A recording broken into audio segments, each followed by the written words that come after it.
तो दोस्तों ये आप देख रहे हैं सीसीटीवी कैमरा। यहाँ पर 1.5 महीना पहले एक युवक की मोटरसाइकिल चोरी करते हुए अपराधी मोटरसाइकिल ले जा रहा है।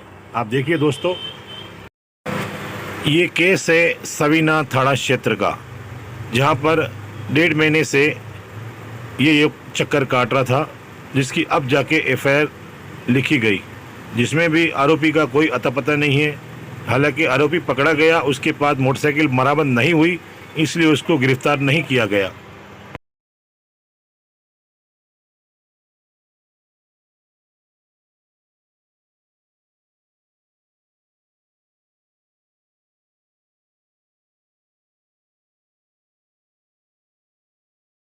तो दोस्तों आइए सुनते हैं गाड़ी मालिक प्रकाश चौबीसा की मुंह जबानी, उनका क्या कहना है। दोस्तों हमारे साथ प्रकाश चंद्र चौबीसा मौजूद है, जिनकी करीब 1.5 महीने पहले बाइक चोरी हुई थी। ये केस है सवीना थाने का। चौबीसा जी आप बताएं क्या हुआ था किस्सा आपके साथ।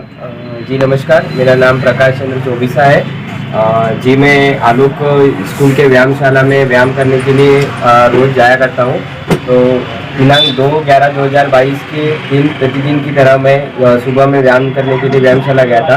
तो 9:39 सुबह जब मैं अपने व्यायाम के सारे काम पूरे करके जब बाहर आया, तब मैंने देखा किसी अज्ञात व्यक्ति द्वारा मेरी बाइक चोरी कर ली गई है। तो आसपास छानबीन करने में मुझे पता चला कि पास ही के एक मकान पे सीसीटीवी कैमरा लगा हुआ है, जिसमें उस चोरी की सारी घटना पूर्ण रूप से कैद हो गई थी।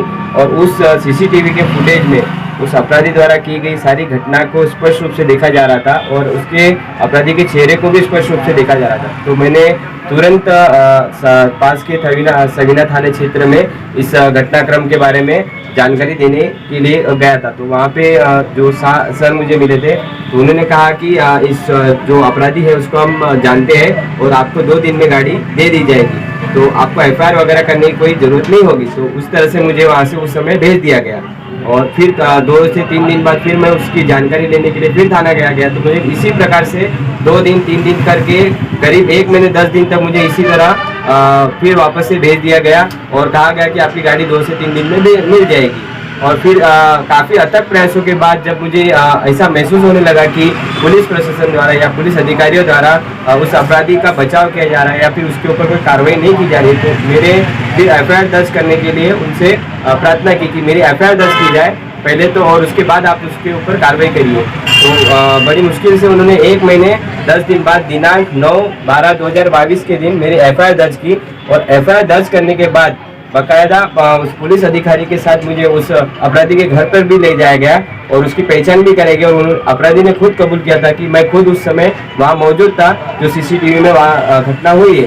पर अपराधी के पास वो बाइक नहीं मिलने के कारण सिर्फ उसे इसी हिसाब से छोड़ दिया गया कि उसके पास बाइक नहीं है, इसलिए हम उसे गिरफ्तार नहीं कर पा रहे क्योंकि उसके पास बाइक नहीं मिल पा रही है। पर घटना में साफ दिखाई दे रहा है कि अपराधी वही है और उसने खुद ये कबूल किया था कि मैंने वो अपराध किया था।